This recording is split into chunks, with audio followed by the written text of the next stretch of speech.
so I founded Riixo in 2017, June 2017. I was working at the time as a physio in the army and was deployed on operations. So we were out in the UN, out with the UN in Central Africa doing peacekeeping operations. So I had a lot of downtime. We were in the desert, in a tent, a big tented hospital, looking after the UN troops that were there. And so a lot of the injuries I was seeing as a physio, that's my background, were ankles, knees, elbows, sports type injuries. But in that 50-degree heat in a tent, limited supplies, it was difficult to provide even those sort of fundamental, basic level of first aid, injury management type care. So yeah, during some downtime, had a look to see if we had any kit available to us. There wasn't really anything. There was that sort of burst in a bag ice thing for like 10 minutes or whatever they do, up to like a £7,000 piece of kit, but there was nothing in the middle. So did a bit of research into the civilian side and what was available just on the broad spectrum consumer market. Again, there was nothing. And that's how it started. Wow. Started with a scribble in my diary at the time, and was it just like must create global business? Yeah, exactly. It must be the biggest sports med company in the world. So it started with sort of an idea or a concept, and then I got back to the UK and kind of made this Frankenstein monster. So I would have been living in. I was in the officer's mess. And I bought a little £6 sewing machine or £9 sewing machine off of eBay. Wow. And lots of YouTubing. How does a sewing machine work? So needless to say, that sewing machines in pieces and in the bin out of frustration. You've got a bank of sewing machines. Yeah, exactly. All broken and dented. And yeah, created it and tested proof of concepts, and it kind of worked. And then here we are, sort of 4 or 5 years later. So from that idea of so building a prototype, who did you go and talk to and try it out with, and that sort of thing? Yeah, so we founded in 2017 and we started trading 2020. So for those years prior, I just kind of floundered around, trying to figure out what to do. And I'd speak to someone and they'd introduce me to someone, and then I met so people at Glasgow. They made some manufacturer style prototypes, and then that's how it sort of grew. I won the Scottish Edge wildcard, which then enabled me to get some better prototypes made, and it's gone from there. But the way I sort of describe it to people, when you start, so I was speaking to Andy Haddon, who's a mate of mine who's doing the Wave Garden, which is Scotland's largest indoor man-made surf wave. It's just outside Edinburgh. Yeah. So he's a big surfer. I'm evidently not. I was saying, but the analogy I use is a lot like surfing. So you're standing on a beach with your boards, so that's your idea, and you're looking out at the massive ocean in front of you, and you're just thinking, right, okay. And so you kind of plow head first into the surf, and for that first 20 meters, you're just getting battered around, not really knowing what you're doing, trying to figure out which way's up, and then you kind of pop out on the other side. And then there's a lot of bobbing around, just waiting. Then 3 waves come at once. It's up to you to get into the right position to catch one of those waves. And then you ride it for as long as possible. And then you start again. And that's a lot like how it felt that first few years, just getting sort of battered around. A lot of it was getting people to take me serious was quite a big thing, because it was just some guy from Scotland phoning manufacturers, asking questions, who clearly didn't know anything about what he was talking about. But then by speaking to one, you understand the answer to that question, so which enables you to then speak to the next person. And that's how it sort of grew from there. And then was it like a breakthrough moment in that early stage where you're like, oh, wait a minute, this person does take me seriously and knows what I'm talking about here? Well, to be fair, meeting John Hughes from Business Gateway, he's no longer with Business Gateway.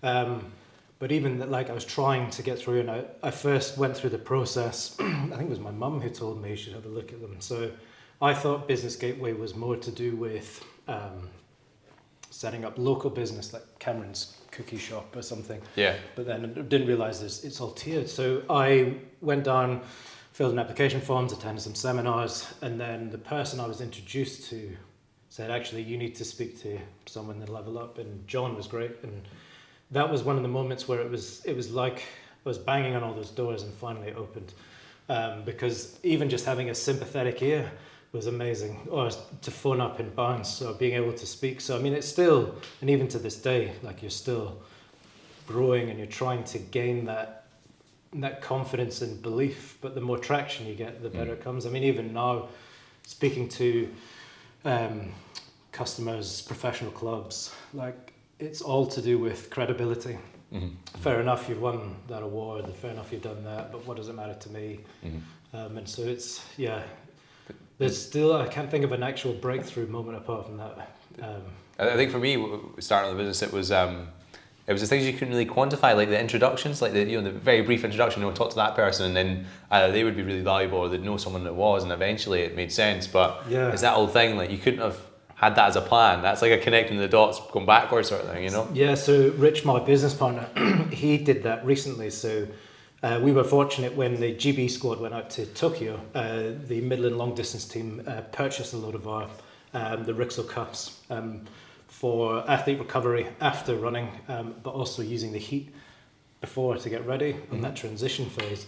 So it was amazing, but he sat down and was like, how did we get here? And so he traced it back, and it originated from about a year prior. Somebody made an introduction and just was basically like, oh, my mate is running this ridiculous event on his own to raise money for the RNLI during COVID. So we were like, spoke to him, can we, we'll support, how can we help, sort of thing. We were very, very young. It was the first person we'd ever supported. And he gets on well, uses all of our products. He's an ultra runner, and he ran this outrageous overnight, hundreds of miles, and raised all this money. And we sort of helped push it on our social channel and the website and things. But then he introduced us to someone who was another runner, who introduced us to a physio, who then introduced us to a coach, who then introduced us to this. And the next thing we knew, we were on a call with the medical team for the GB squads who were at the training camp pre-Olympics in America, and they were placing an order. But again, like one of those moments where you're like, how could we have ever known that 8 months ago, helping that chap with his run to raise money for RNLI would get us to there. No, it's definitely a good example of karma coming back around, right? Like, in terms of the those kind of early days of getting the prototype, building it, and then you started trading in 2020? Yeah, May 2020. That sounds like an interesting year to start trading. Yeah, so, that was it. So the build up to that was, getting things in place and it's bringing back all these memories. Going back. So I can remember when I took my first investment on from Sheikh Estofan. So how did you get that investment, I guess? So this is another story. So after I broke my back, so my background, I went to school in Edinburgh. After school, signed with the Newcastle Falcons. I was playing with them, did Scotland age grades, Scotland sevens for about 3 years, GB sevens, but then 2007, a lot of sevens, 2007, I broke my back in 2 places and dislocated my shoulder. Wow. So I kind of wrote off my career at 21. Finished my degree in hospital, and then sort of popped out the other side and was like, right, get a job. So I ended up getting a job at the gym in Fountain Bridge, the basement gym under the cinema. Shane at the time was working for Barclays, and he came in and paid for personal training sessions with me about 25 years ago or something like that. So anyway, when I was starting up Riixo and I was going through the rounds of investment, and I just wanted some advice, and I was going everywhere I could, and I just remember Shane, so I sent him an email on LinkedIn and was like, I don't know if you remember, I used to train at the gym. Would you be free for an hour of coffee to give me some advice type thing? And so I met him for the first time, we had a coffee, and then I met him again. But at the time I was there was £47 in my bank account. Wow. I had ironically, an invoice from my accountant for £70. And then I was thinking that Riixo was sort of dying and dead in the water. I had another idea, which was a web-based thing, and I was sort of loosely, actually, I was pitching that to him because I was like, I've sold my house, I've sold my car, I cannot get over that hurdle, so maybe this is actually where I'm meant to go. Mm-hmm. So I finished that, and he said, I thought you were going to come and tell me about this other thing, I really want to hear about that. So I told him about it for 10 minutes. And then he said, I was pitching that night, he's like, if they don't invest, I will. Oh, wow. Yeah, which was amazing. So that was just like, okay, but maybe it does. And it was a huge vote of confidence. And in fact, that allowed me to pay for the patent and then get over to Germany and get some manufacturer quality ones done. And then, yeah, we launched in May 2020. When this little virus kind of came along. Yeah, Chinese virus. Yeah, we sat there, but like, God, everyone's just getting up in a fuss about nothing. What do we do? And it's like, do we sort of wait, just let it blow over, and we just push back? And I was like, no, we've got to where we've got to. We've made the decision.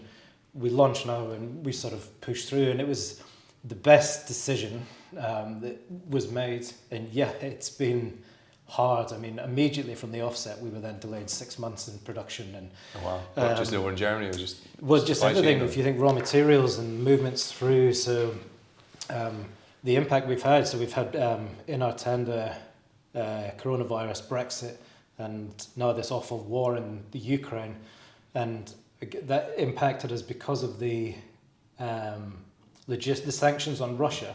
Any goods that pass by rail from China into Europe getting stopped. So the logistics times for anything in China then went from 30 days to 60 to 90 days. Wow.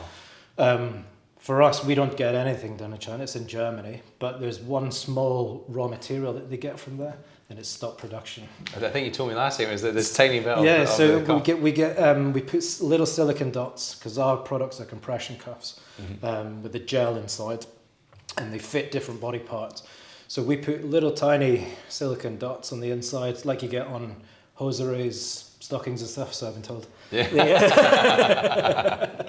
And that was the raw material. There was just a shortage across Europe. They couldn't get it, so it stopped production on everything. So we've got a backed up waiting list of people, and it's just, it's that sort of thing. So it's been a roller coaster, but what it's enabled us to do is really refine our business processes and come up with a really robust supply chain. And so even still, we're looking at ways to minimize involvement wider afield. So how can we, instead of having all our eggs in one basket with certain manufacturers, finding people in Italy, Spain, Turkey, across Europe, and working on ways that we can sort of balance it out. Wow. But it's been a roller coaster. Yeah. It's been emotional. Yeah. If you ever want to learn resilience, start a business. Yeah, exactly. Wow. No, there's tons to kind of touch upon. You know, that first investor is so important, right? That sounds incredible. I don't know if he knows how, that was make or break. Yeah. Like for me personally, for Riixo, I think I'd been in front of so many investor syndicates, and I was at this awkward stage where I just needed to be one step, and then it would have been a bit more of a sure thing, but because I was such a little step behind on the prototyping, it just meant that the investment terms were really unfavourable, and I couldn't get my head around. And fortunate with Shane, he's been phenomenal and mentored me, and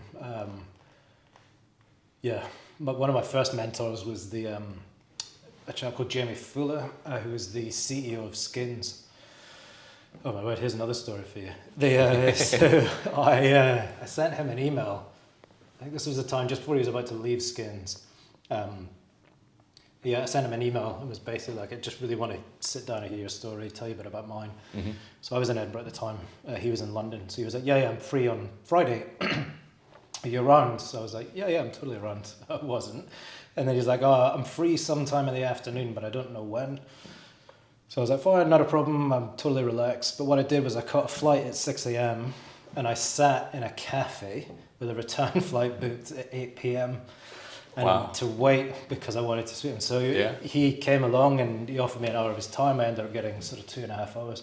But it was great because we sat down, and the main thing I wanted to know was about if he was talking to a younger version of himself. That was cliche, but I wanted to know about his mistakes. Like, I knew about the success, but there was a lot of underlying issues that led to Skins going where they went, and sort of how he got to it. And it was great. And then he became, for a short while, like a sort of on-call mentor. So when I was going in for investment, I could phone him and ask him questions about stuff. And it's things like that which are just, like, it's invaluable to speak to someone. And learning from your own mistakes is one thing, but learning from other people's mistakes is much better, right? Oh my gosh, yeah. So you're getting kind of that mentoring going into the investment round. So how what round are you on now with this one? This is our third seed round. We've just closed.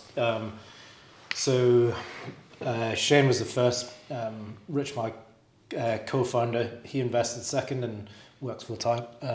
He's phenomenal. We've got a really good balanced relationship. His background is in risk assessment and finance specific, so investment banking, but more on the understanding of the investment and the risk. And whereas I'm standard head first, don't care about the consequences, let's just do it. You want to give investment? I'm looking for investment.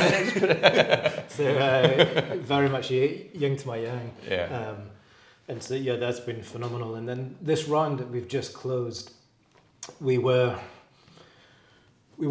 sure whether we were going to do it. And then what we did with this one was, what's interesting is everyone who has invested on this round, there's 5 people, they've bought and used the cuffs. So they've been the athletes or people who are heavily enthusiastic about their sport, and they just get it. And so it was almost like we had a few of these people. I had a chap reach out to me from Africa during the Marathon des Sables who was using them and said, when we get back, I want to have a conversation.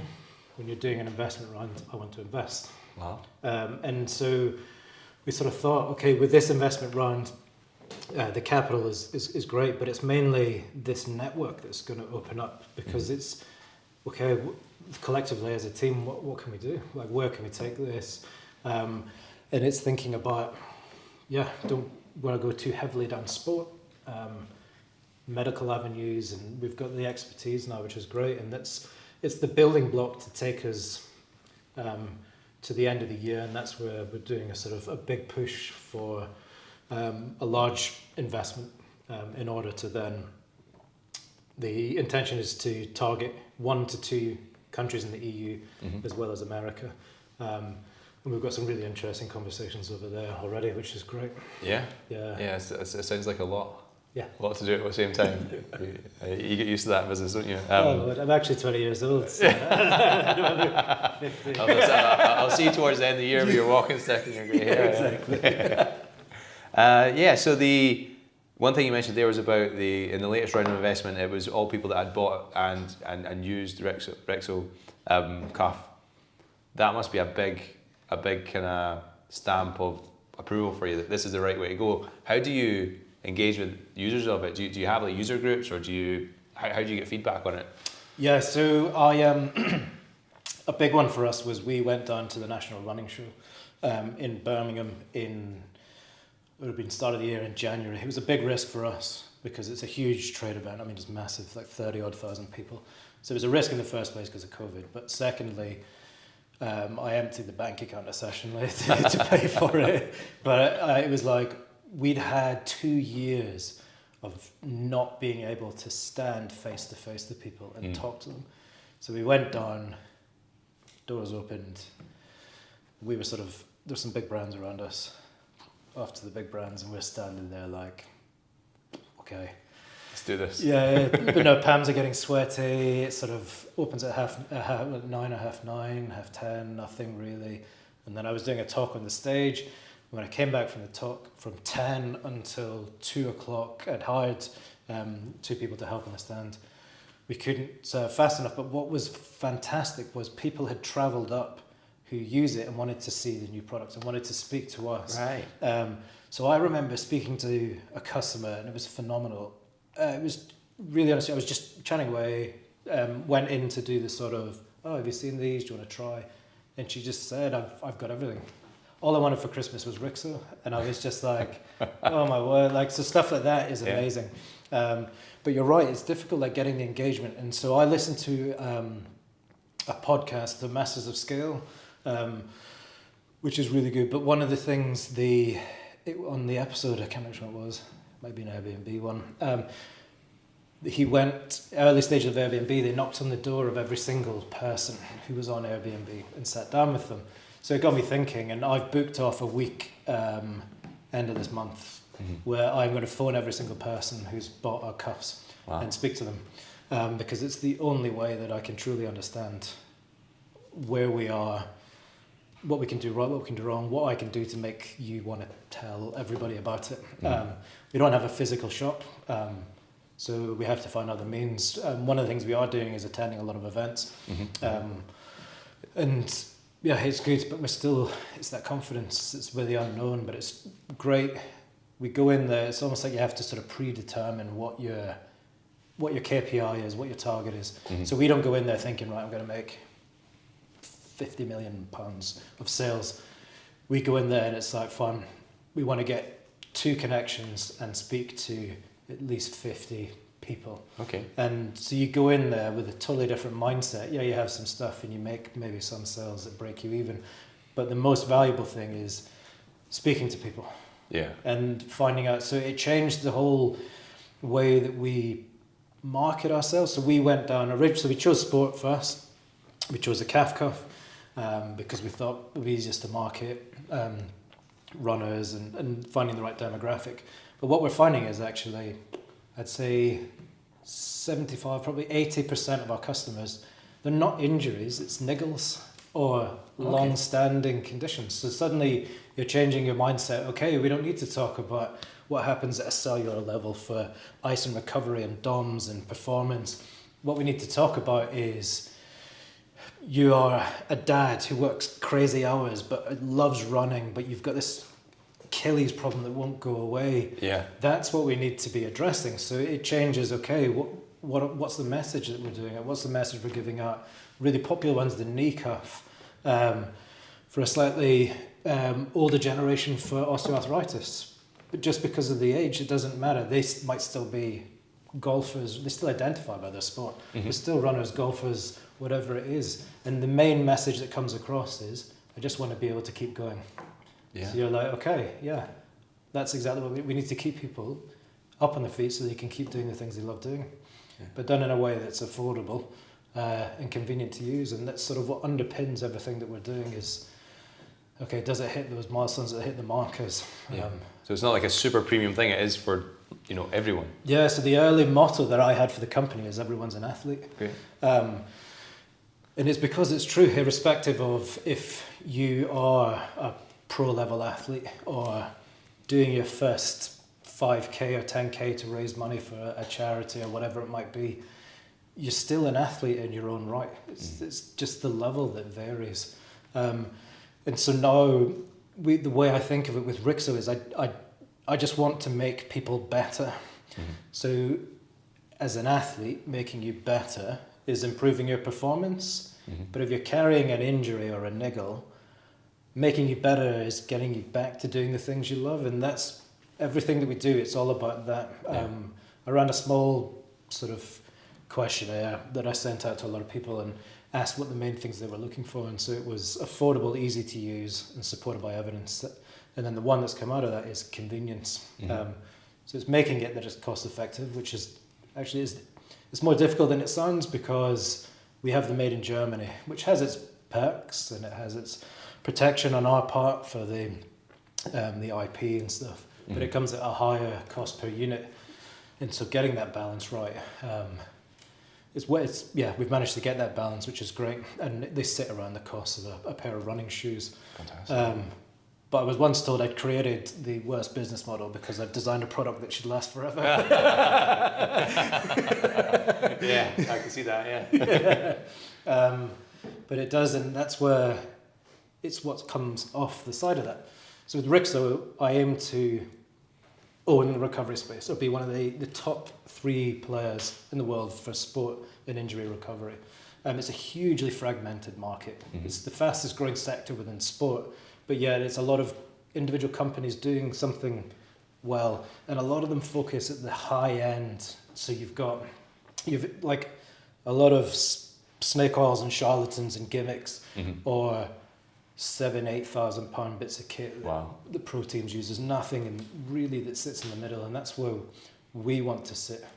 But then you're looking at sports recovery, you're looking at post-operative recovery, injury management, workplace. It's essentially anything that goes on your body, in your body, how you educate yourself is becoming the gold standard. And it's something we're working on at the minute within sort of running communities, because if you go on to running groups on Facebook and somebody goes, I've got an ouchy knee when I run uphill, the myriad of just rubbish information. I can imagine. Oh yeah, so I was told I do this and I rub peanuts on it.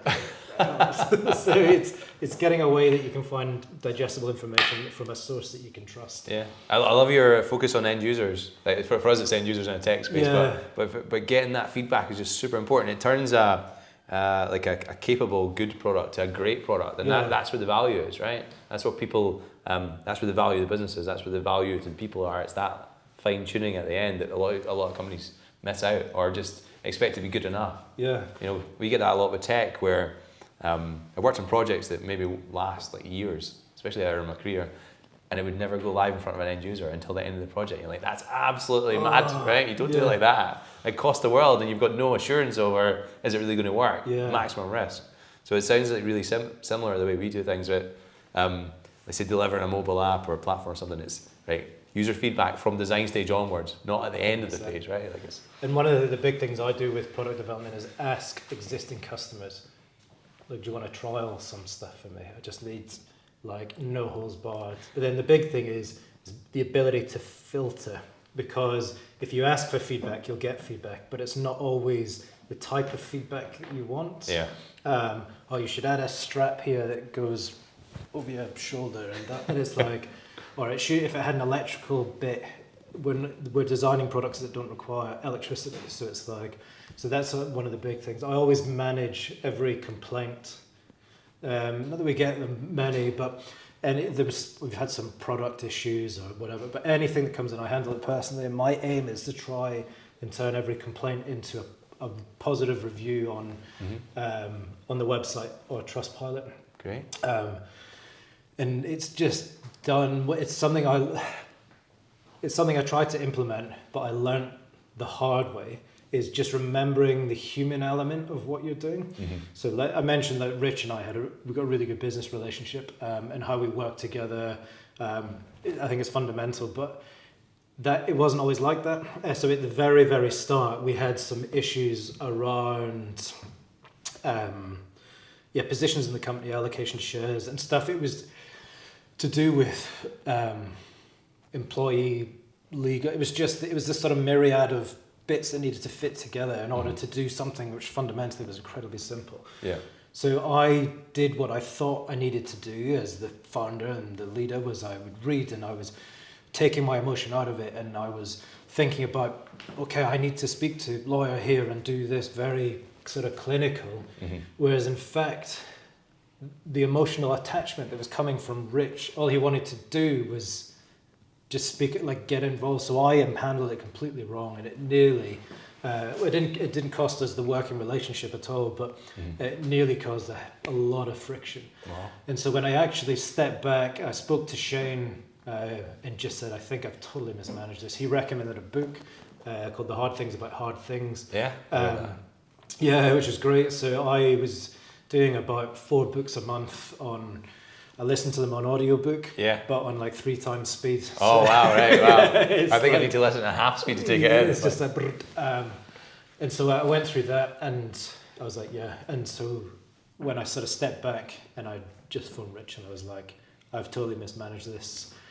It was my fault, and this is how I'm going to rectify this situation.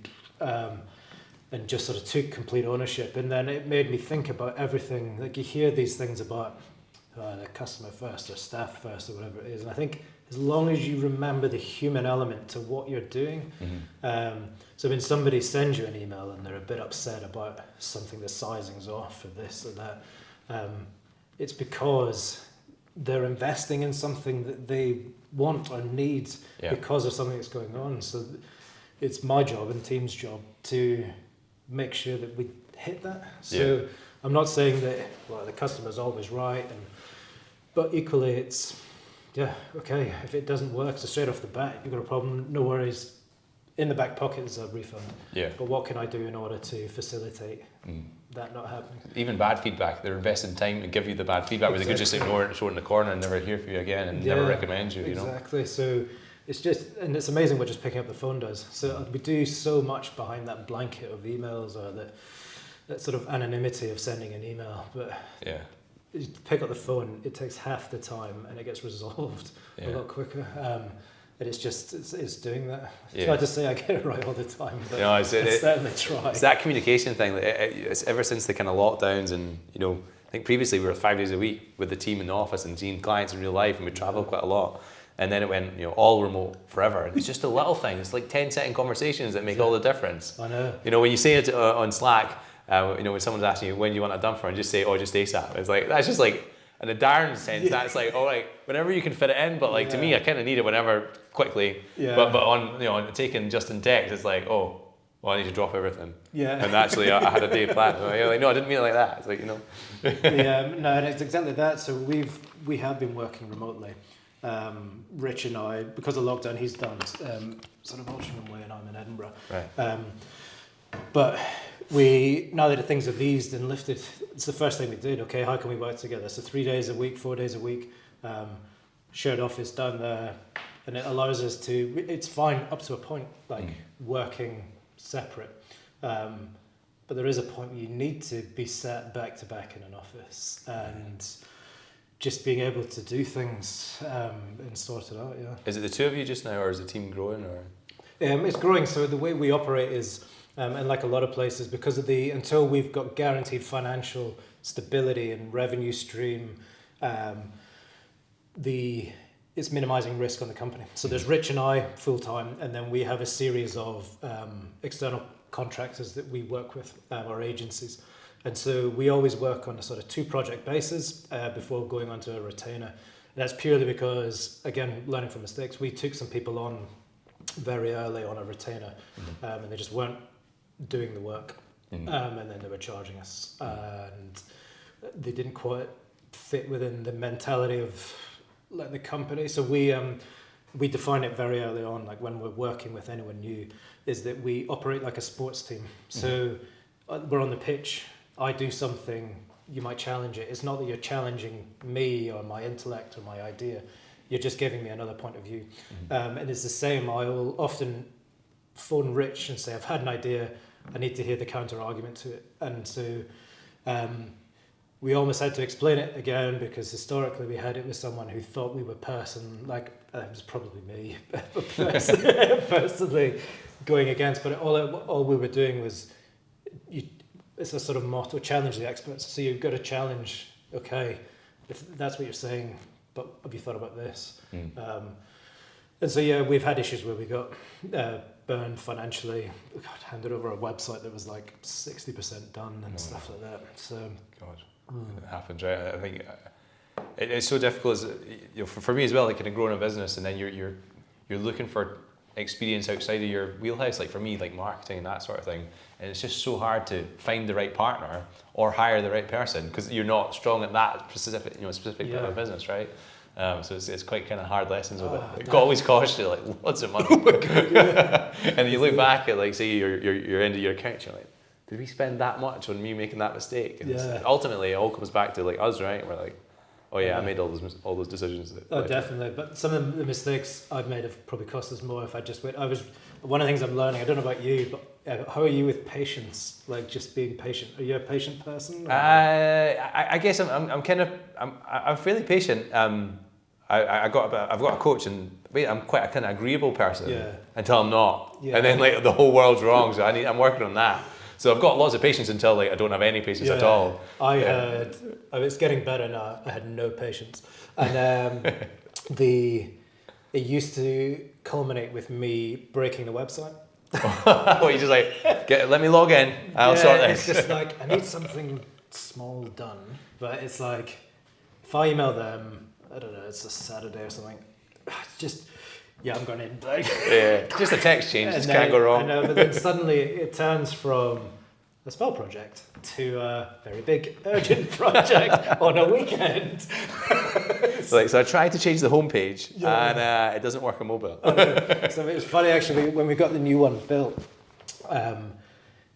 I had reduced permissions on the site, and the only way I found out was because we were on a call and they were talking about something about, can you see this? And I was like, I can't see it on like the back end. And they were like, oh, let me just have a look. Oh, it's just an arrow with your permissions. And when I logged in, there was suddenly all of this information and stuff I could see. But then there's a caveat from the developers that were like, just don't touch anything without telling us. Oh, no. Yeah, even I do that. I jump on our website and just make changes because although we've got designers, they're busy on client projects, and I need this one thing done on the website really fast. Yeah. And then it'll be cute, like my wife Carla, like, Darren, what are you doing? It's a Saturday. It's like 11 o'clock at night. I'm like, I just need to fix this. You fix this before I go to bed. And you start getting the sweats. Like, I need this working. Oh God, lots of it's fun. funny the things you fixate on. We had, so previously the domain name we had was riixorecovery.com, and riixo.com was owned by I think it was a Polish pram manufacturer or something, a company in Poland. So it was a bit like kept Riixo Recovery, but I kept tabs on that, and the company closed down, and then the domain name came up for sale. Wow. So I didn't have to buy it off them as well. I got it for like 20 quid or something. No way. For Riixo.com. It's a stroke of luck. But it was like 11:30 at night on a